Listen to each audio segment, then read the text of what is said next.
A flat tire. It's a sound, a feeling, and then a realization that your day just took an unexpected turn. Whether you're cruising down the highway or just pulling out of your driveway, it can happen to any of us, at any time. The first thing you might feel is a jolt of panic, a rush of frustration. But I'm here to tell you, take a deep breath. You've got this. There is no need to panic or feel overwhelmed. This guide will walk you through every step, clearly and simply. We are turning this roadside problem into a moment of empowerment. Your number one priority, before a wrench or jack, is safety. Your safety and the safety of everyone around you is paramount. When you realize you have a flat, carefully and slowly begin to pull over. Look for a safe harbor, a place completely flat and on solid ground. Avoid stopping on a steep hill, a sharp curve, or soft shoulders like grass or dirt. Find a wide shoulder on the road, an empty parking lot, or a quiet side street. Once you've found your spot, turn on your hazard lights immediately. Those flashing lights tell other drivers to give you space. With the car safely parked, take a few critical steps before you get out. Put your vehicle's transmission into park. If you drive a manual, put it into first gear or reverse. This adds another layer of security to prevent rolling. Think of it as telling your car, "We're staying right here." Do not skip this. Even the slightest incline can make a car move unexpectedly. Every safety precaution now builds a secure foundation. The final piece. Engage your emergency brake, aka the parking brake. Pull the lever up or press the pedal down as far as it will go. This mechanically locks the wheels. The best defense against movement. Make this a habit every time you park and mandatory when lifting a corner. By following these rules, flat spot, hazards, park, emergency brake, you've created a secure environment. Now and only now are you ready to get out and begin changing that tire. Now that your car is safely secured, it's time to gather your equipment. You're going to need your spare tire and the tools required to change it. Most people only think about these items when they actually need them. So let's go on a little scavenger hunt. The most common hiding spot for the spare tire is in the trunk. Lift up the carpet or mat and remove the floor cover to reveal the spare, often sitting in the wheel well. Some SUVs and trucks store the spare on the back door, others under the vehicle's chassis, lowered with a special mechanism. Not sure? Check your owner's manual for a diagram. Alongside the spare, you should find the manufacturer's small toolkit. The two most important tools are the jack and the lug wrench. The jack lifts the car off the ground. The lug wrench removes the wheel nuts. Tools might be secured with straps or wing nuts. Take a moment to familiarize yourself with them. Jacks are usually scissor style, cranked to expand, or a small bottle jack. Lug wrenches are typically L-shaped or cross-shaped for more leverage. Understand what spare you have. Many cars have a temporary spare, a donut. It's smaller and narrower for short-term emergency use only, with strict limits. Typically no faster than 50 mph and no more than 50 miles. Their job is to get you to a tire shop. Some trucks and SUVs include a full-size spare that matches your tires. If you have one, you don't have those limitations. Before you start, grab a couple of comfort items. Work gloves are a great idea. Wheels and undersides are dirty. Keep a pair in the trunk with your tools. If it's dark, a flashlight is essential. A phone light works in a pinch, but a dedicated flashlight frees your hands. With your tools, spare, gloves, and light ready, the job will be smoother and faster. We've already talked about putting the car in park and setting the emergency brake, but when you're about to lift a 2-ton vehicle into the air, you can never be too safe. Redundancy is your friend here. The goal is to make it physically impossible for your car to roll. Add another layer of protection, wheel chocks, sturdy wedges placed against the tires to prevent movement. They're inexpensive but invaluable. If you have chocks, use them now. Place them on the opposite end of the car from the flat tire. Example, front right flat. Chock the rear wheels. Place one behind the rear left tire, another behind the rear right tire, snug to the rubber. If the flat is on a rear tire, do the opposite. Place chocks in front of the front left and front right tires. No chocks? Improvise with something solid. A large rock, a thick piece of wood, a brick. Make sure it's heavy and won't crush or slip. Wedge it firmly on the diagonal opposite the flat for maximum stability. Double-check your parking brake and chocks. You're creating a stable platform. Never jack a vehicle unless it's completely immobilized. With the car securely on the ground and unable to move, we can now address the lug nuts. This is a step that many people get wrong. You must loosen the lug nuts before you lift the car with the jack. Loosen first, then lift. In the air, the wheel will spin and you'll wrestle for no reason.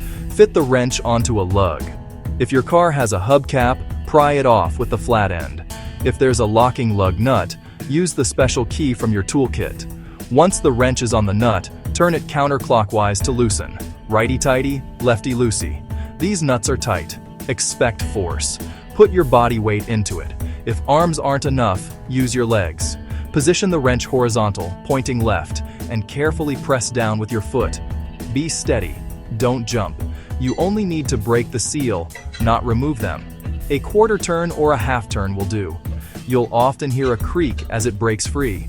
Break the first nut loose, then the next, and continue for all. Only loosen now. Keep them threaded to hold the wheel. We're just making them easy to spin off later. Loosening the lug nuts with the car's weight on the ground makes the job easier and safer. Now that the lug nuts are loose, it's time to get that flat tire off the ground. This is where the jack comes into play. You can't place the jack just anywhere. The wrong spot can damage the body or undercarriage, and it could be unstable and lead to the car falling.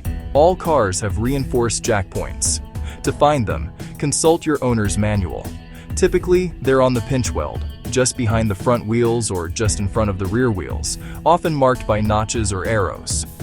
Look for stronger, flatter metal compared to thin panels. Positively identify the correct jack point near the flat tire. Position the jack directly under the jack point. Ensure the base is on firm, level ground. On slightly soft ground, like hot asphalt, place a small, sturdy block of wood under the jack. Begin raising the jack. For a scissor jack, insert the rod and crank clockwise. Raise until firm contact with the jack point. Confirm it's centered and secure, then continue to lift. Keep going until the flat tire is off the ground, with 2 to 3 inches of clearance to remove the flat and fit the spare. Never place any part of your body under a vehicle supported only by the jack, hands, feet, or head. Your car is now safely in the air and the lug nuts are already loose. The difficult parts are over. It's time to swap the tires. Remove the lug nuts by hand, turning counterclockwise. As you remove each one, put them in a pocket, an upside-down hubcap, or a small container. Don't let a lug roll under the car. With nuts off, grab the tire at 9 3 and pull straight towards you off the studs. Use your legs, not your back. If it's stuck from rust, try a firm pull.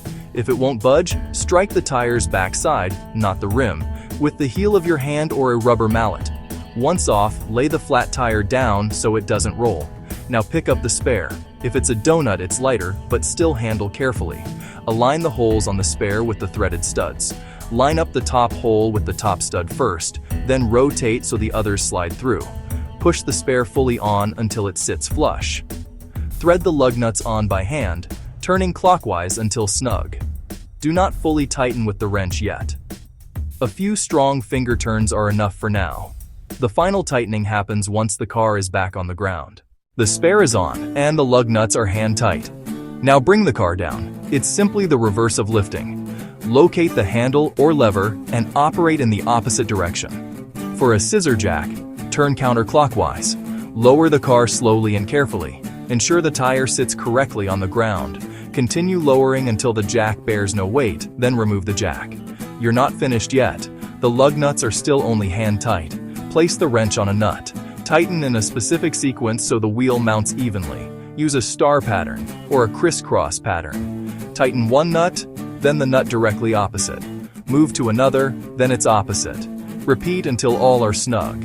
Go around once to snug them, and once more for a final, firm tightening. Make them as tight as you reasonably can with the tool. Loose lug nuts are extremely dangerous. Once torqued down, the wheelwork is complete. Gather the jack, the lug wrench, and any other tools. Put the flat tire in your trunk. Reinstall the hubcap or store it with the flat. Congratulations! The physical labor is done, the spare is on, the flat is in the trunk, and you're almost ready to go. One more critical check: the spare tire's air pressure. Donut spares can sit for years and slowly lose air. Most temporary spares require higher pressure, often around 60 psi. The correct pressure is written on the spare's sidewall. If you have a gauge or compressor, check and inflate now. If not, drive slowly and directly to the nearest air pump. Don't start a long trip. For the first few hundred feet, listen for clicking, thumping, or grinding, and feel for pull or vibration. If anything feels wrong, pull over and double-check. After about 25 miles, pull over and recheck the lug nuts in a star pattern. A newly mounted wheel can settle. This final re-torque ensures everything is secure. You did it. You successfully changed a flat tire. Before you merge back into traffic, a quick final checklist. Tools stored. Lug nuts tight. Spare pressure checked. Walk around the car one last time. Are your hazard lights off? Are the wheel chocks and jack packed away? Is the flat secured so it won't roll around? A quick sweep ensures nothing's left behind. If you installed a donut spare, get to a tire repair shop soon. Do not exceed the tire's speed limit, and do not drive more than 50 to 70 miles. A tread puncture can often be patched. Sidewall damage needs replacement. Have them check all tire pressures, including the spare. Consider a permanent kit. Gloves, flashlight, reflective vest, and wheel chocks. Check your spare's pressure every 6 months.